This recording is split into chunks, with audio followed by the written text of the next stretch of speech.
This is All India Radio, Power of Listening.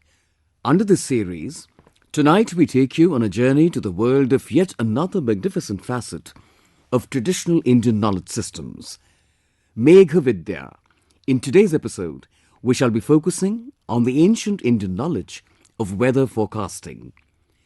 The expert on the show is Dr. Mrityunjay Mohapatra, Director General of Meteorology, Indian Meteorological Department. Talking to him is Neha Tripathi, science communicator and writer. Stay tuned. Namaskar. It is often said that the best weather prediction is to look out of the window. But this looking out is not sufficient for accurate prediction. There is certain physics and more of expertise with equipments and machines needed to forecast the weather. While discussing this, I wonder how it would have been done in ancient times. Long before satellites began mapping the earth, weather forecasting was based on ancient wisdom, that is, the information given in ancient texts and knowledge. This Megh Vidya is really interesting.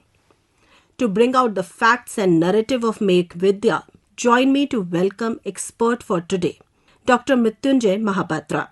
He is Director General of Meteorology at India Meteorological Department. Dr. Mohapatra, a very warm welcome to the show. Thank you. Let's start this discussion from the basic. How do you define weather forecasting, Megh Vidya, today, and how do you relate it to the early era? Weather forecasting is basically a process by which we identify the condition of the day in terms of the temperature, pressure, wind speed and direction, rainfall, relative humidity, etc. And basically these fundamental parameters influence the day-to-day activities of the human society, and also it affects the various socio-economic activities, community activities, industrial activities and agricultural activities. So therefore, from the very beginning, the human society has tried to observe this weather and also to predict this weather.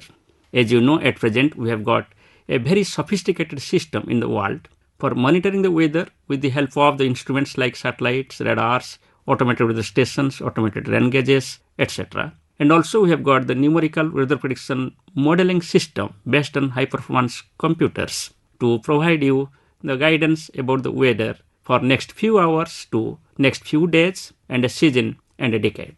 But if you go to the ancient era, when there was no instrumentation, when there was no tools and technique to either predict or monitor the weather events, the people basically depended upon their experiences about the day-to-day occurrence of weather. The traditional knowledge which accumulated with the human beings over the period of years helped the people in ancient era to predict the weather to come so that they can save their lives and properties. As all of us know, there are various types of natural hazards like cyclones, floods, droughts, heat waves, cold waves, lightning, thunderstorms, snowfall. And these are about 80% of the total natural hazards occurring in the world. So, human society is always cared about these natural hazards and tried to invent the various mechanisms from their basic traditional knowledge, which was further built up with the era of instrumentation so as to provide more and more accurate forecasts. Yes, as you referred, in ancient times, forecasting was mainly based on, weather pattern observation. So, can we just go back and see then when was the first time weather forecasting was done and how did the first weather forecasters predict the weather? If you look at the ancient literature, I think we should feel proud that Vedas are one of the most ancient literature available today. And these Vedas came into existence about 3000 BC. And you can find out that in all the Vedas like Rig Veda, Sam Veda, Yajur Veda and Athar Veda, there has been mention about the weather and its importance for its monitoring and predictions. While in Rig Veda, there has been attempt to have a qualitative analysis of weather. In Yajur Veda, you will find the mention of process of measuring and predicting the weather. And same is the case in Atharva Veda. Pravo marutas tavisha udanyavo वयोवृद्धो अश्वयुजः परिञ्ज्रयः संविद्युता दधति वाशति त्रितः स्वरन्त्यापो वना परिञ्ज्रयः उदीरयथा मरुतः समुद्रतो यूयं वृष्टिं वर्षयथा पुरीषिणः नवो दस्रा उपदस्यन्ति धेनवः शुभं याता मनुरथा अवृत्सत. In Vedic age, Indians had developed the concept that water gets divided into minute particles due to the effect of sun rays and wind. In various places in Puranas, it is stated that water cannot be created or destroyed, only its state is changed in various phases of the hydrological cycle. Evaporation, condensation, cloud formation, precipitation, and its measurement were well understood in India in Vedic times. There is a reference with respect to Rig Veda, verses of Rig Veda 127.6, 132.8. विभक्तासि चित्रभानो सिन्धोरूर्मा उपाक आ सद्यो दाशुषे क्षरसि नदं न भिन्नममुया शयानं मनोरुहाणाम् अतिहन्त्यापः याश्चिद्वृत्रो महिना पर्यतिष्ठत् तासामहिः पत्सुतश्शीर्बभूव. Explains that all water that goes to the sky with wind by the heat of sun rays gets converted to clouds, and then again after the penetration by sun rays it rains and gets stored into rivers, ponds, oceans, etc. There are many Upanishads. There also you can find out the mentions about the various types of basic parameters. First, if you just analyze all this ancient literature, you will find the mention of the clouds, the types of clouds, identification of clouds with color, size, and their movement, then the types of rainfall, the movement in terms of the winds and their association with the rainfall and the clouds. These are very efficiently mentioned in many ancient literatures. दन्दह्यमानेषु चराचरेषु गोधूमभूतास्त्वथ निष्क्रमन्ति याया ऊर्ध्वं मारुते नेरिता वै तास्तास्वभ्राण्यग्निना वायुना च अतो धूमाग्निवातानां संयोगस्त्वभ्रमुच्यते वारिणी वर्षतीत्यभ्रमभ्रस्येषः सहस्रदृक्. In Linga Puran, a full-fledged chapter has been devoted to the science of hydrology. It scientifically explains evaporation, condensation, rainfall with suitable examples, and says that the water cannot be destroyed, only the state is changed, which is the case in the modern day understanding of hydrology. Similarly, you can find out the mention about the relationship between cloud and rainfall in Vayu Puran. It states that these clouds cause rainfall. आदित्यपीतं सकलं सोमः संक्रमते जलं नाडीभिर्वायुयुक्ताभिर्लोकधारा प्रवर्तते यत् सोमात् स्रवते ह्यम्बु तदन्येष्वेव तिष्ठति मेघा वायुविघातेन विसृजन्ति जलं भुवि एवमुत्क्षिप्यते चैव पतते चासकृज्जलं न नाशमुदकस्यास्ति तदेव परिवर्तते.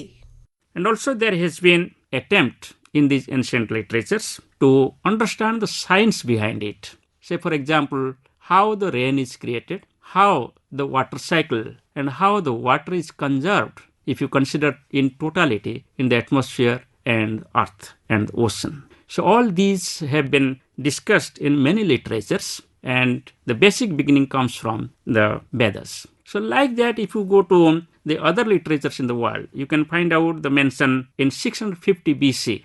The Babylonians tried to predict short-term weather changes based on the appearance of clouds and optical phenomena such as halos, etc., which has also been discussed in our ancient literature. Around 340 BC, gradually the Greek philosopher Aristotle came out for the first time a publication called as the Meteorologica, which included theories about the formation of rain, clouds, hail, wind, thunder, lightning, and hurricanes. So whatever basic parameters which we are analyzing today that were attempted in the ancient literature like Vedas, Upanishads, and the Greek literature also. Yes, especially in Upanishads that you are mentioning, composed during 700 to 300 BC, they contain discussions on cloud formation And as traditional indicators of rain, clouds are by far the most popular sign. Is that correct to say that? Yes, if you just look at that, I will just give one example to you. For example, if you just look at chapter 3 of Karma Yoga in Srimad Bhagavad Gita, it has been mentioned, Yajnat bhavati parjanya, parjanyat anna sambhava, annat bhavanti bhutani, yajna karma samudbhava.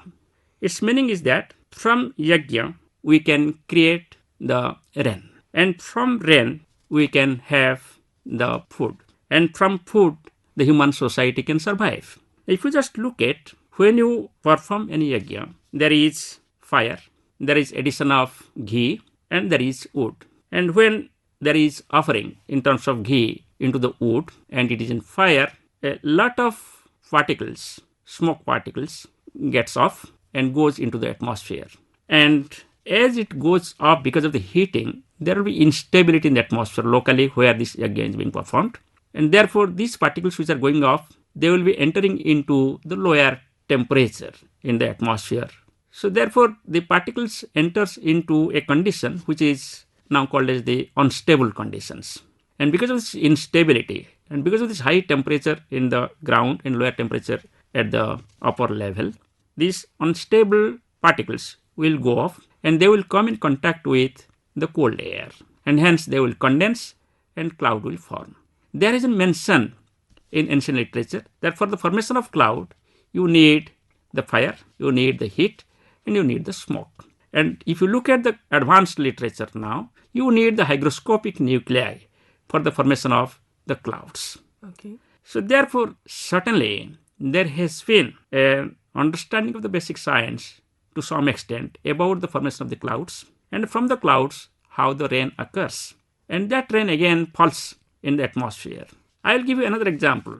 While addressing Lord Surya, we say, Akasat patitam trayam jatha gacchati sagaram sarvadeva namaskaram kesavam pratigacchati.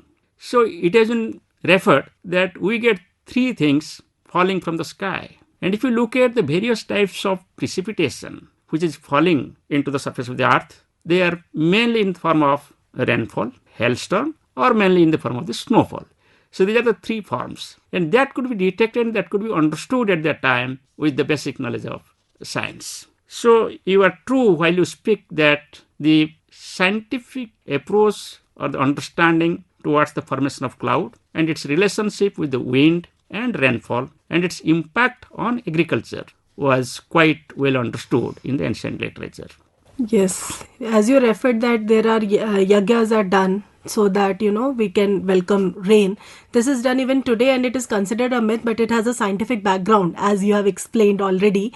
There is a mention in Brihat Samhita as well that sun gives birth to rain. So good rainfall in the rainy season was the key to bountiful agriculture and food for people as well.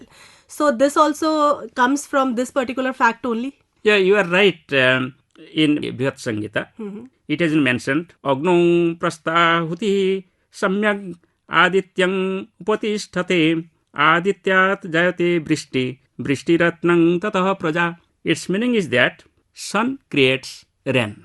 Now, if you just look at the advanced knowledge of science at present in terms of the water cycle, we know that the sun ray falls on the surface of the earth.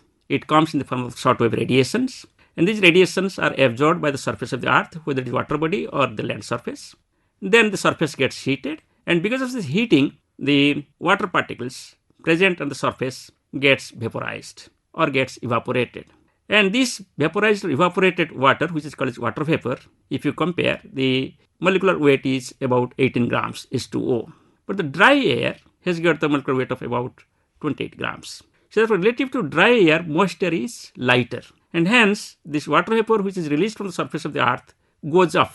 And as it goes up, it comes in contact with the colder air. And hence, it condenses and forms the clouds. And from that cloud again, it rains.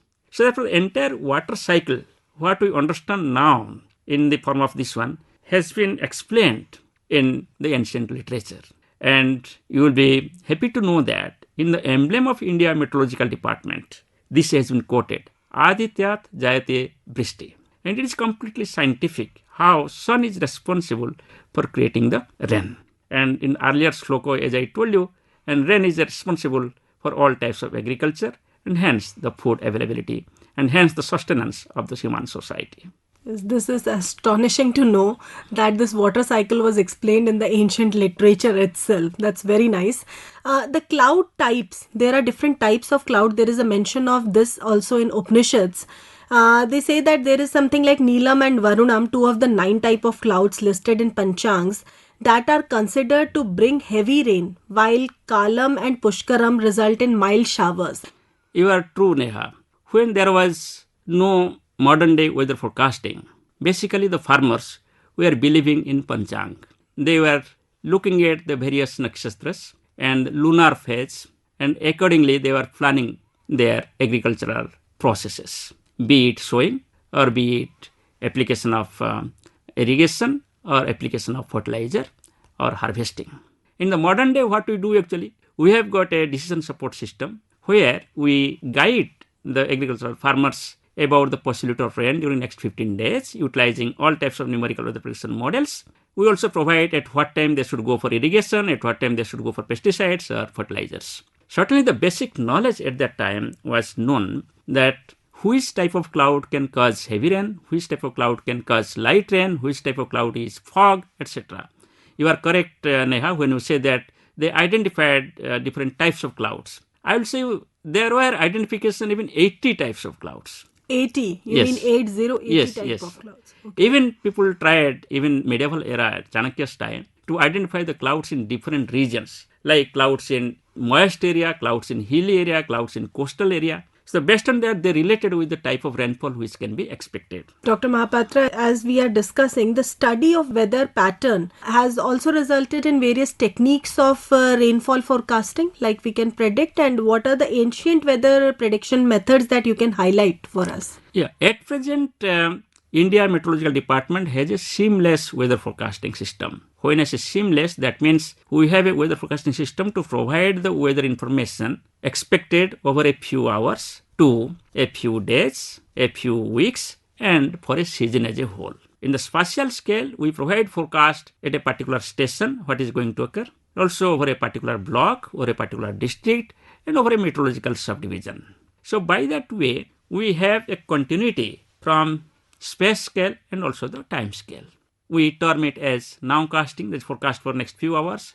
Then short to medium range forecasting, forecast for up to 7 days. Then extended range forecasting, forecast for next 4 weeks. Then seasonal forecasting, that is forecast for 1 month and the season.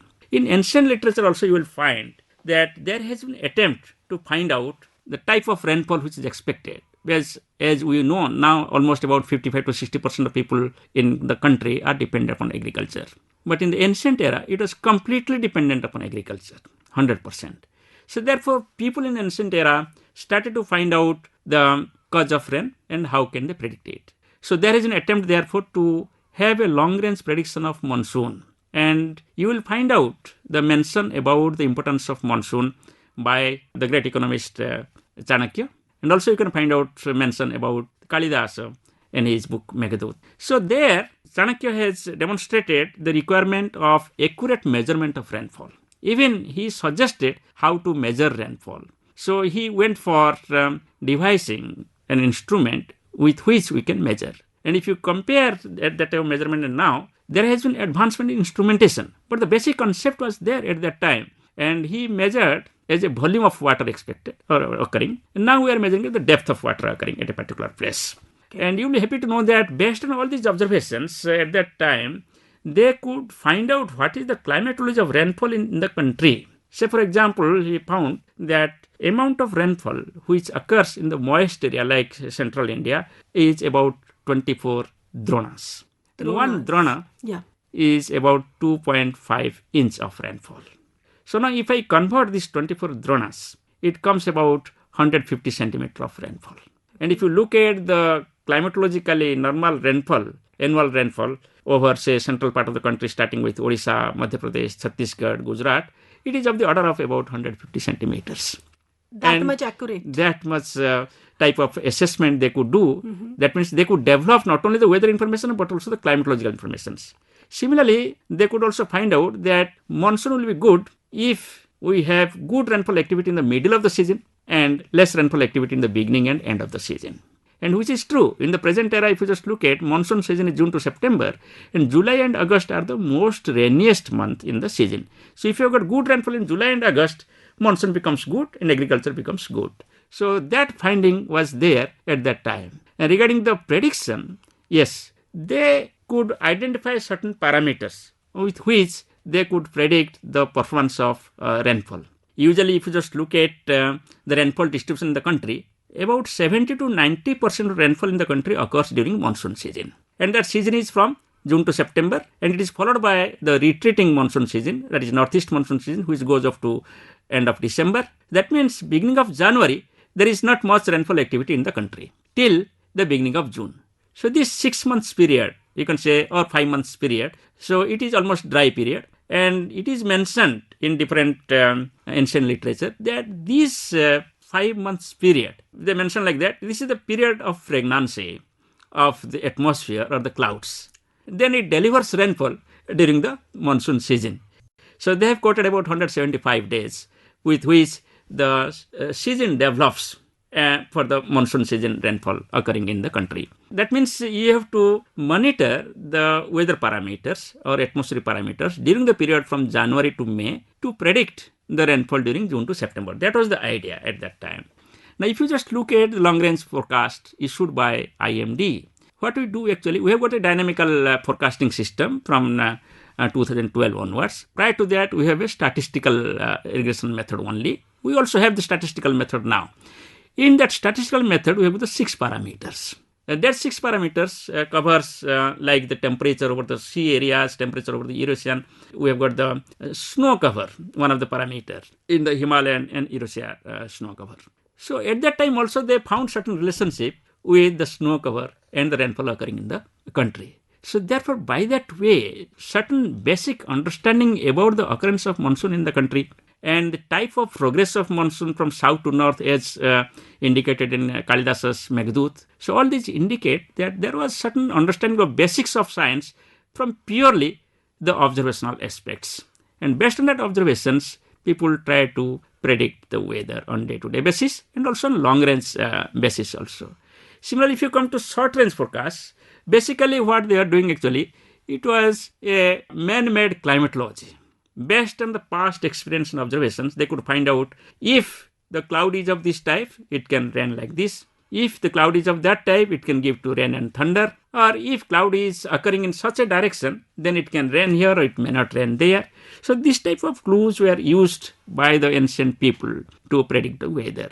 So which is fundamental, because if you just consider it, the clouds are nothing but the phenomena which is arising out of this water cycle, what I discussed. The movement of the clouds are governed by the winds. Now also we utilize the same concept to find out the movement of the clouds. If you look at the satellite image at present with INSAT 3D and INSAT 3DR, based on which we derive the winds, we use the same concept that we identify a tracer cloud, we follow that tracer cloud, by what speed and direction this cloud is moving, and based on that we say that is the wind speed and wind direction at that level of the atmosphere.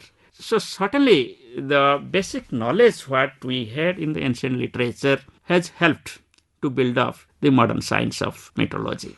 That's interesting. And you are again and again referring to Megh, the epic by Kalidasa. It even mentions the date of onset of the monsoon over central India and traces the path of monsoon clouds, as you have given us examples also. So how important do you find this Megh in, analyzing the Megh Vidya that we have today? How do you see the importance of Megh? If you analyze the literature Megh, you will find that he has discussed about various types of clouds. And he has also discussed about the onset of the clouds or onset of monsoon rains in central part of the country. And also he has discussed about the type of wind with which the clouds are propagating from south to north, and which is the true in the present era also. Certainly there is subjective nature of assessment in the ancient literature, which has become more objective, more specific, and which has been enhanced with the modern day technology with better monitoring and better prediction. Yes, like clouds we have already, discussed in detail. The other indicators, a couple of them that you have mentioned, there is snowfall and there is this wind. What have been the other prime traditional indicators of rain forecasting? You can help us highlight them.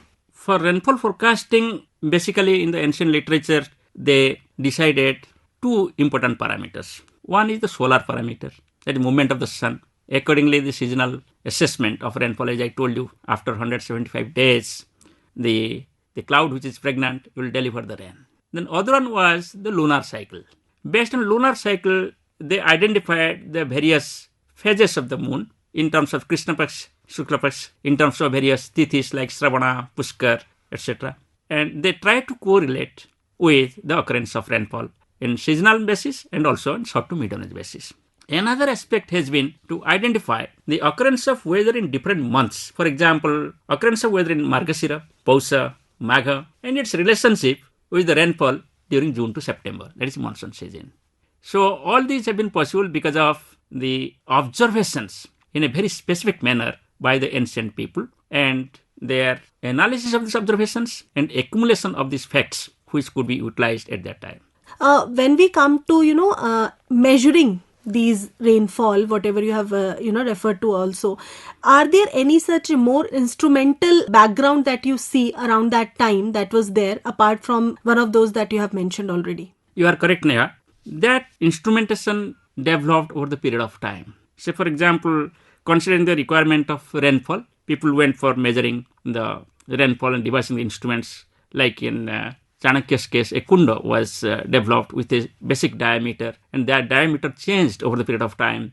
But the basic concept is that same cylindrical instrument we are utilizing at present worldwide for measuring the rainfall. Of course, it has been more specific, more criteria has been added to take care of all the processes of rainfall like radiation, evaporation, vaporizations, etc. And thereby the quality of measurement has improved over the years. Similarly, so in the absence of, for example, to find out the duration of sunshine. So at that time there was Saura Ghadi. Okay, people could find out what is the duration of sunshine, at what time. They could measure the time. Konark, if you just go, you can find out time now also. Looking at that whale, you can have a rough estimate about the time.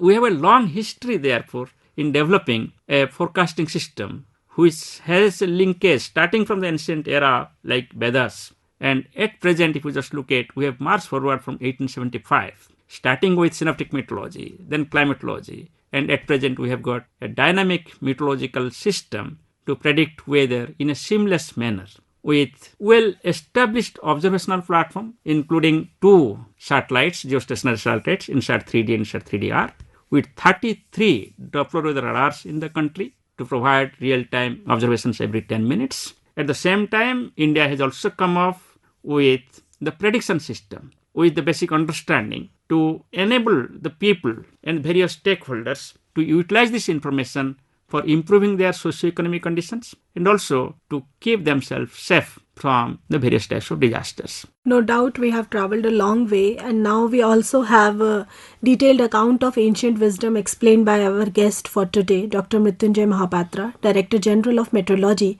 at India Meteorological Department. We thank you for your valuable contribution to the episode on Megh Vidya. Thank you. Ancient Indian knowledge of weather forecasting, Megh Vidya. You heard the 21st episode of our all-new series on traditional Indian knowledge systems, Power of Listening. The expert on the show was Dr. Mrityunjay Mohapatra, Director General of Meteorology, India Meteorological Department. Talking to him was Neha Tripathi, science communicator and writer. We hope you enjoyed it. This series has been conceptualized by Shashi Shekhar Vempati, CEO Prasar Bharati, and produced by Vinod Kumar. Special thanks to Amol Parth and Randhir Thakur for their contributions. This episode is also available on our official YouTube channel, Akashvani AIR. Be there on the 25th of February, same time, same frequencies. Bye for now.